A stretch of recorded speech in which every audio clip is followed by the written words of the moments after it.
Today, before I go into work, I'm actually wanting to talk about something that I dealt with personally, but now even deal with it as a parent.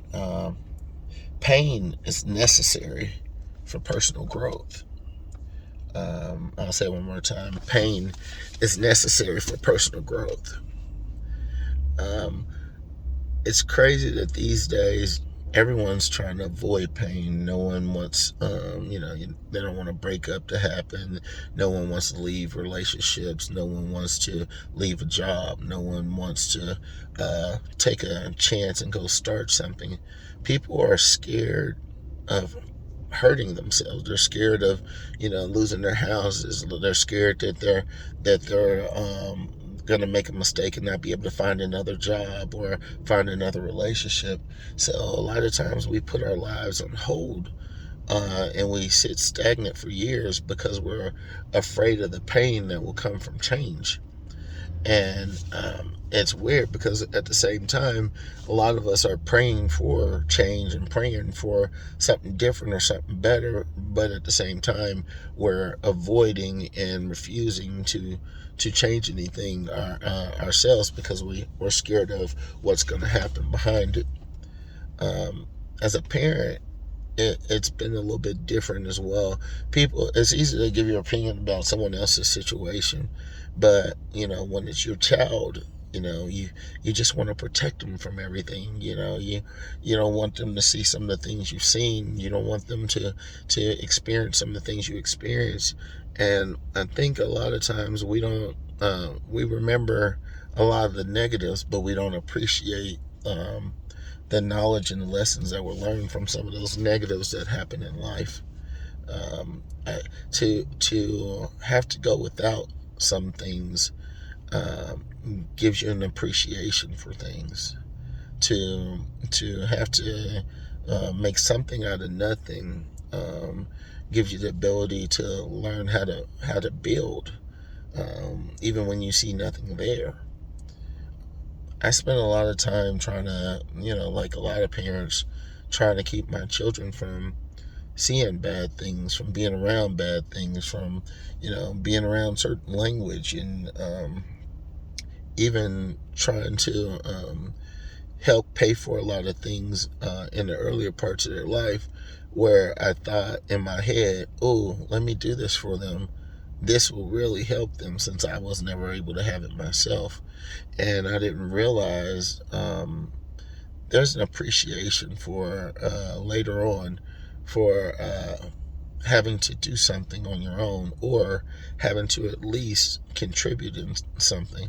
To give a kid a car, it's cool on YouTube and everything, but at the same time, they don't really take care of it if they don't have anything invested in it.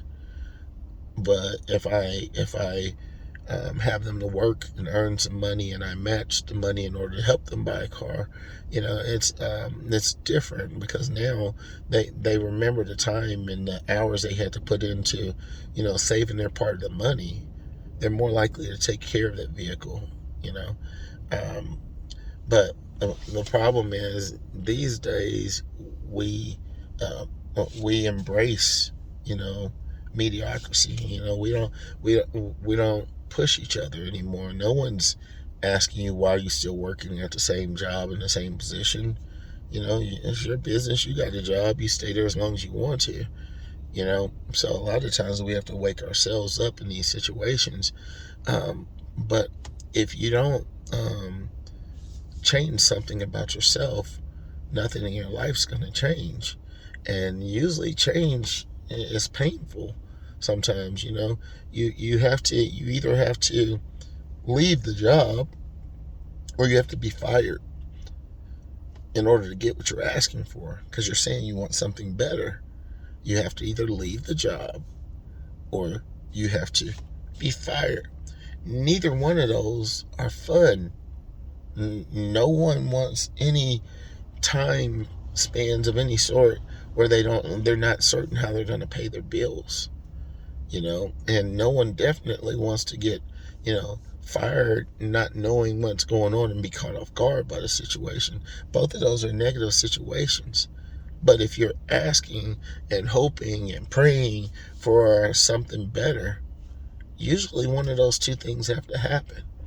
If you're in a relationship, either they need to break up with you or you're going to have to leave them. Uh, Neither one of those are fun. Neither one of those are happy conversations where everyone hugs and kisses at the end and wishes each other the best.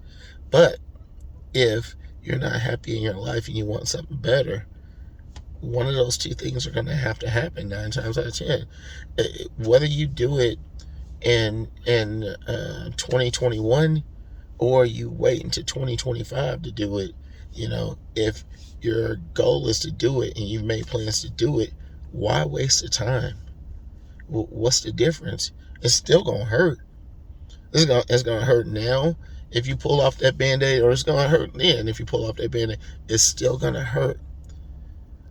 We cannot be afraid of the pain. Pain is where we learn. Pain is where the growth comes from.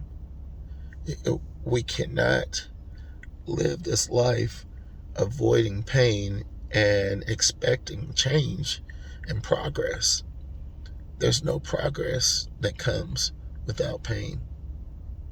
I always used to like, even when I was talking to some of my students, they loved Biggie Smalls and the Tupacs and everything, and a lot of times people they fall in love with the image of what people are remembered for, and they forget the fact that those people aren't here anymore. Do you just want to be known and important but have a short life? Or would you rather, actually be able to live that life and actually enjoy that time here? Time is the value. The memory is not the value. Time is the value. To be remembered is cool. I want to be remembered when I'm gone.